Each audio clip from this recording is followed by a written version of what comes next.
Você já se perguntou por que algumas pessoas parecem ter uma conexão direta com o mundo espiritual, enquanto outras sequer sentem algo?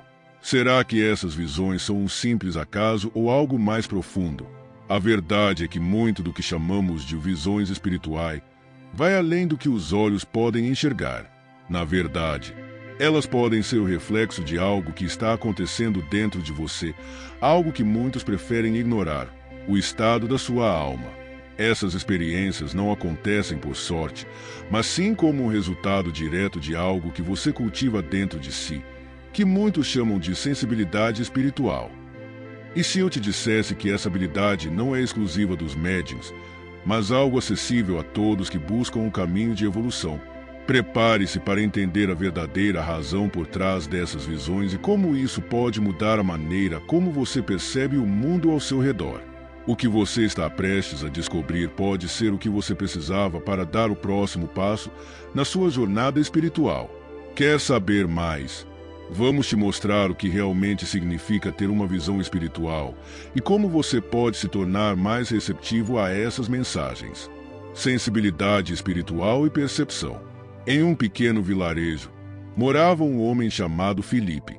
Desde muito jovem, ele sentia algo peculiar. Percebia uma presença sutil ao seu redor, uma sensação quase indescritível, como se algo o observasse, guiasse ou protegesse.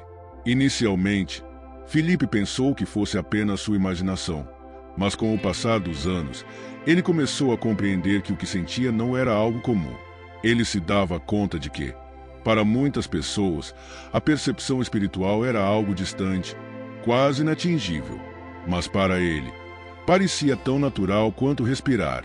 Essa percepção, Felipe logo descobriu, não era um dom raro, mas uma sensibilidade que poderia ser cultivada e desenvolvida por qualquer pessoa disposta a prestar atenção ao que está além dos sentidos físicos. Felipe sabia que a sensibilidade espiritual, como ele chamava, não era algo exclusivo dos médiuns. Ele entendia que ela estava ao alcance de todos, embora muitos não soubessem como acessá-la. Ele frequentemente se perguntava se poderia ser algo herdado de seus ancestrais ou, quem sabe, o resultado de sua constante busca por um maior entendimento sobre o mundo e sobre si mesmo. Com o tempo, Felipe percebeu que as sensações de intuição, a percepção de presenças e até as visões espirituais que ele tinha não eram apenas fruto de sua imaginação, mas sinais de que sua sensibilidade estava mais aguçada. Ele se deu conta de que, ao contrário do que muitos pensavam, o despertar espiritual era uma jornada que poderia acontecer a qualquer momento, em qualquer pessoa. À medida que ele se aprofundava nesse caminho, sentia-se mais capaz de compreender o que estava além do véu da realidade material. Nos dias tranquilos da aldeia, Felipe começou a notar que outras pessoas também possuíam sensações similares, mas poucas estavam dispostas a falar sobre isso. Algumas sentiam calafrios inexplicáveis, outras tinham sonhos vívidos ou, como ele, pressentiam a presença de algo que não podiam ver. Mas essas sensações não eram meras coincidências. Elas indicavam que todos, em algum grau, possuíam uma sensibilidade espiritual que poderia ser despertada. Para Felipe, essa percepção não era um dom sobrenatural, mas uma capacidade latente em todos. Ele acreditava que quanto mais uma pessoa buscasse entendimento e conexão com o espiritual, mais suas percepções se tornariam claras e evidentes. E, assim, ele passava a ensinar aos outros, com paciência, que todos tinham a chave para acessar esse outro nível de percepção. Com o tempo, Felipe se tornou uma referência para os moradores da vila. Ele os ajudava a entender que, se desejassem, poderiam experimentar essas percepções. Porém, ele sempre ressaltava que a chave estava em aprender a observar e ouvir com mais atenção. Não se tratava de ver algo fisicamente, mas de sentir, de intuir, de perceber uma realidade que vai além dos olhos. Ele sabia que a sensibilidade espiritual era uma forma de ver o mundo com outros olhos, e que a verdadeira percepção espiritual estava ao alcance de todos, apenas aguardando ser descoberta. As visões, ele ensinava, não eram um fenômeno incomum ou misterioso, mas um reflexo da nossa capacidade de perceber além do ódio, além da matéria. Influência dos espíritos. Na mesma vila, havia uma mulher chamada Clara, que, ao contrário de Felipe, sempre foi muito reservada. Ela não falava muito sobre suas experiências, mas sabia, com clareza, que algo além de seu mundo físico estava em jogo. Durante uma noite de tempestade, Clara se encontrou sozinha em sua casa, quando de repente, uma sensação de frio intenso percorreu seu corpo. Ela ouviu um sussurro baixo e distante, algo que parecia vir de outro lugar, mas sem uma explicação racional. Clara, que já havia experimentado essa sensação antes, entendeu que era um espírito tentando se comunicar. Não era a primeira vez que isso acontecia. Os espíritos, pensava ela, buscavam transmitir mensagens, alertas ou simplesmente serem ouvidos. A conexão entre o mundo espiritual e o material era mais profunda do que muitos imaginavam. As visões espirituais de Clara não eram simples coincidências. Ela sabia que, em alguns momentos, os espíritos estavam presentes, buscando alguém disposto a ouvir. Ela se lembrava de sua avó, que sempre dizia: quando a casa se enche de silêncio, o espírito se aproxima. Clara, com o tempo, aprendeu a discernir entre as manifestações espirituais, pois sabia que nem todos os espíritos tinham intenções boas. Muitos, como ela descobriu, só queriam ser ouvidos, outros precisavam de ajuda para alcançar a paz, e alguns ainda estavam perdidos, presos a antigos traumas. Clara compreendeu que a receptividade era crucial para compreender essas mensagens. Era preciso estar aberta, sem medo, mas com discernimento, para identificar a verdadeira intenção por trás de cada manifestação. Em um certo dia, Clara encontrou um homem em sua aldeia, chamado João, que também havia começado a perceber presenças espirituais, mas não sabia como lidar com elas. Ele contou a Clara que, ao longo de sua vida, havia sentido várias vezes a presença de algo desconhecido, mas nunca soubera o que fazer. Clara explicou que as manifestações espirituais não eram aleatórias. Eram uma tentativa de comunicação de espíritos que estavam em busca de um meio de expressão. Ela sabia que essas entidades muitas vezes tinham uma razão para aparecer, seja para alertar, orientar ou simplesmente compartilhar um pensamento. O segredo estava em ser receptivo, sem se deixar consumir pela dúvida ou medo. Clara o incentivou a não ignorar essas experiências, pois elas tinham um propósito e poderiam trazer ensinamentos valiosos. No entanto, Clara também sabia que a influência dos espíritos não era algo a ser tomado de forma leviana. Para ela, o discernimento era uma habilidade essencial. Por mais que os espíritos tentassem se comunicar, cabia ao indivíduo decidir qual era a mensagem real e qual era a ilusão. Algumas manifestações espirituais poderiam ser testadas se a pessoa soubesse como fazer. Clara sempre repetia uma frase sábia que sua avó lhe ensinou: o espírito que vem com luz traz paz.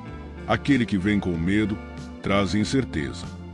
Ela sabia que a maior parte das manifestações espirituais tinha boas intenções, mas o discernimento era a chave para evitar confusões e para que a comunicação fosse clara e benéfica. Clara passou a ajudar os outros, ensinando-os a fazer essa distinção e a abraçar a comunicação espiritual com sabedoria e confiança. Desenvolvimento moral e espiritual. Em uma manhã calma, Clara sentou-se em seu jardim para refletir sobre a jornada de crescimento que ela e outros haviam vivido. Sabia que, ao longo dos anos, ela havia experimentado uma verdadeira transformação. Durante sua infância, ela era alguém desconectada de sua própria espiritualidade, mas com o tempo e dedicação, sua conexão com o mundo espiritual se intensificou. Clara acreditava que seu desenvolvimento moral e espiritual a tornará mais receptiva às visões e mensagens que recebia. Ela observava que as pessoas ao seu redor que buscavam o crescimento interno, praticando a caridade, estudando e meditando, também começavam a ter experiências semelhantes. Para ela, essas experiências não eram um acaso, elas surgiam como consequência direta do seu aprimoramento interior.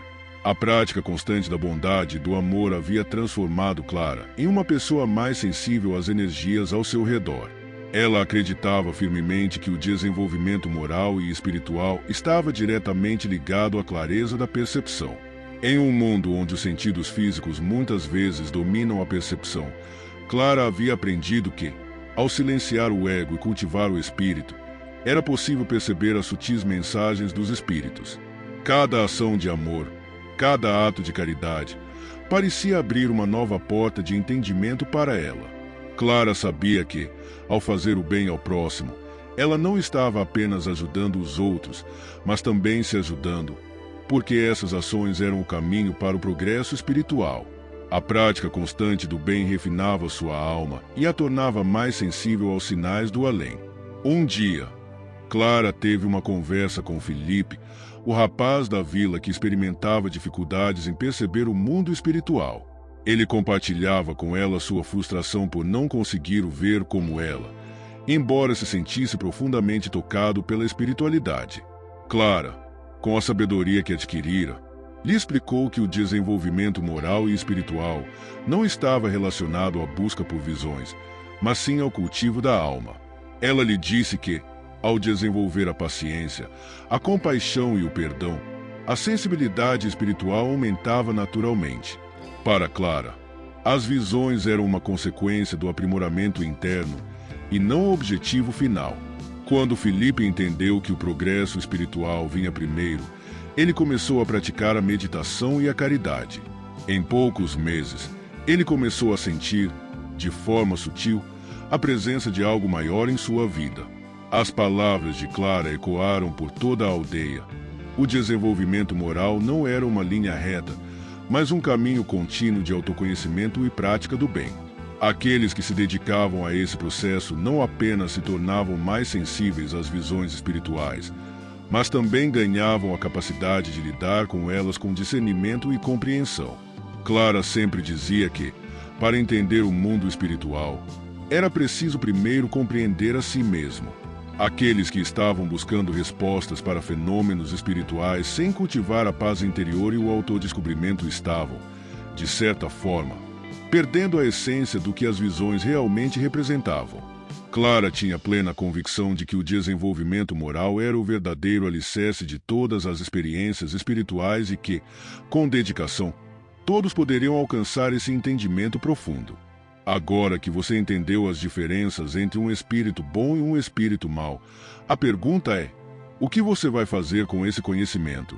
Já parou para pensar que suas atitudes, mesmo as mais simples, podem ser guiadas por um espírito mais elevado ou, quem sabe, por influências contrárias ao seu bem?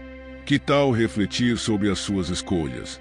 Está pronto para fazer mudanças e atrair energias que favorecem sua evolução?